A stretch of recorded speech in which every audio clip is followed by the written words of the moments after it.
Hello, fellow nerds, and welcome to Nerd Word, the talk show about anything nerd. I'm Brendan Allison. I'm Ian Bruton. And today we've got a very exciting first episode for you. We're going to talk about the iPhone 6, also the iPhone 6 Plus, versus the Samsung Galaxy A7. Got a very exciting show for you, right, Ian? Yep. Yeah. It's pretty exciting. Pretty exciting. Now, what we're going to do is we're going to use a grading scale to kind of enter in the competition. Now, the way the grading scale works, there's going to be 1 point for CPU, GPU, style, RAM, and storage. Whichever phone has the better features in whatever category will get the point. Now, what do you think we should start off first with, Ian?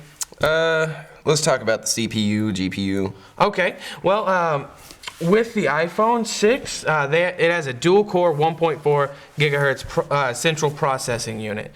Now, with the A7, it has the Qualcomm Snapdragon 615 processor. The Snapdragon is the latest in processing power. It's this industry's first octa-core, isn't it, Ian? Yeah. Yeah, and it's 64-bit capable CPU, and it's the only one of its kind out right now. There's no others like it.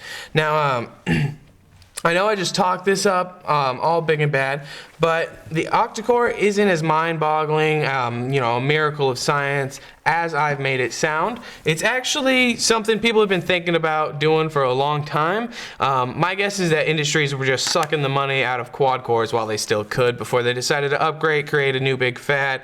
But really, octa-cores aren't that big of a deal. Could have done it a long time ago. But because it does have an octa-core, while the iPhone 6 only has a dual core, the point still goes to the A7. So it's got a bit better processing power. Now, you said we were going to do graphics next, right, Ian? Yeah. All right. Now, the iPhone has a Power G by 6 450. That's a quad-core graphic processor. So it can think about 4 things at once. Now, with the A7, it actually appears that Samsung has yet to release the specs on this. Now, I'm not saying that maybe they have something to hide or anything. That's probably not it. Probably just some information that's not available yet, because the A7 hasn't even been released yet. Now, because they haven't released anything on it, though, for the graphics processing power, the point still goes to the iPhone. So we're tied 1-1 right now. Now, what should we talk about next, Ian? Let's talk about the styles of the phones. All right. Well, with the style of the iPhone, it really depends on which version of the iPhone you're going to be getting. The iPhone 6 Plus, if you ask me, it's a little bit too big because you can't touch your thumb to the top of the phone, which means you can't bring down your notification center effectively. And to me, that's just a bit of a deal breaker when it comes to style. Now, don't get me wrong, it is quite the sleek phone. Wouldn't you agree, Ian? Yeah, it's really nice. That feels great, but the iPhone 6 Plus is a little too big for me. Yeah, the metal, it doesn't really, the metal case that comes default with the iPhone, it doesn't really feel like any metal, you've ever gotten to experience with a phone before. Apparently they use some new type of alloy, I don't know, whatever. But because it's so big, if you're getting the 6 Plus, it kind of ruins it for me. The A7, though, on the other hand, only one style of the phone exists. It's very sleek from the pictures that I've seen. The edges are rounded perfectly. The glass on it is actually made out of the same glass material they use in helicopter windshields. So it's very protective against cracks, things of that nature. Because of that, we're going to go ahead and give the point to the A7.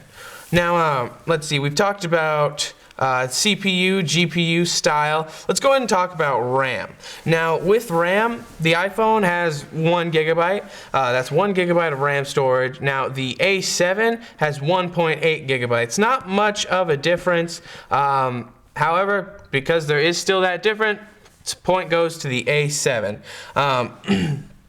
So we're at 3-1, I believe, right, Ian? Sounds like it to me. All right. Now, we'll go ahead and talk about storage. The iPhone has 16 gigabytes, while the A7 only has 12 gigabytes. Now, there is one reason, though, like just by the default settings, the iPhone would win.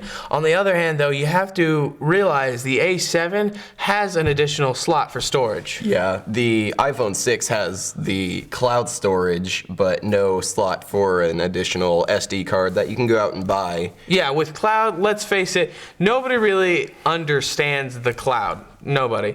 I mean, you could try and fiddle with it all day, but normally it's just going to make you angry. Yeah, you can buy personal clouds, and those connect over Wi-Fi, and you can keep all your storage and pictures and music and everything on it. But they do tend to get a little unsafe, especially when they're not from a personal cloud and on an online cloud. Yeah, and it's just too much of a hassle. With the A7, like I said, it does have that additional storage slot for more memory with an SD card. You just pop it in and you have it right there. You can have your music on one SD card. You can have your movies and photos on other SD cards. Plus, if for some reason your phone stops being able to connect to the internet, you've basically lost all your pictures and all those precious memories, all those songs, whenever it comes to the iPhone.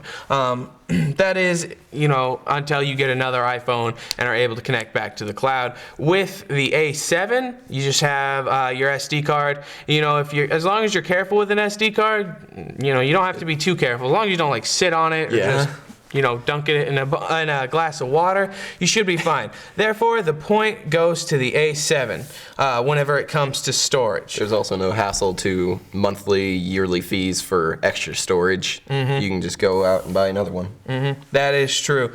Now, we've talked about CPU, GPU for graphics processing unit. We've talked about style. We've talked about storage. We've talked about RAM. I believe the iPhone only has 1 point. Isn't that correct? Yep. All right. Well, so there you have it. We've talked about everything we have to talk about with that one. Looks like the A7 is going to go ahead and win 4-1. But only by a little bit. I'd like to point out that on most of Samsung's Twitter and its official website, it's talking up the A7 kind of like it's a pretty big deal. Yeah. It's not a great big deal, but it does have a couple of new things in it, although they could have been implied to any other phone. Mm-hmm. It is basically pretty new to us as the consumers. Yeah, definitely. I just feel that even though there are some new things, better features than the iPhone 6 actually has, there still could have been a little less hype for this phone because there was so much hype and there's really not that much difference. It is a little better, like I said. The prices are definitely a little bit cheaper. With the iPhone, I believe you're paying for a brand name. So if you're going out and you're going to be looking for a phone in the next couple of weeks, if you need one urgently, go ahead and go with the iPhone. If you're willing to wait a couple weeks, I'd go ahead and hold out for the A7 because it is going to be a little bit better. But like I said, if you need one right now, go ahead and go for the iPhone because the A7 is better, just not too much better. Now, this has been Nerd Word. I'm Brendan Allison. I'm Ian Bruton. And we hope you join us next time. We're going to have a great episode. We're going to go ahead and talk about the upcoming video games coming up in this new year, right, Ian? All from basically whatever is closest to the year to what could possibly take to the end of the year. Yep, everything that we can get our hands on. We'll have a couple trailers for you if we can get our hands on them. So just make sure you join us next week on Nerd Word.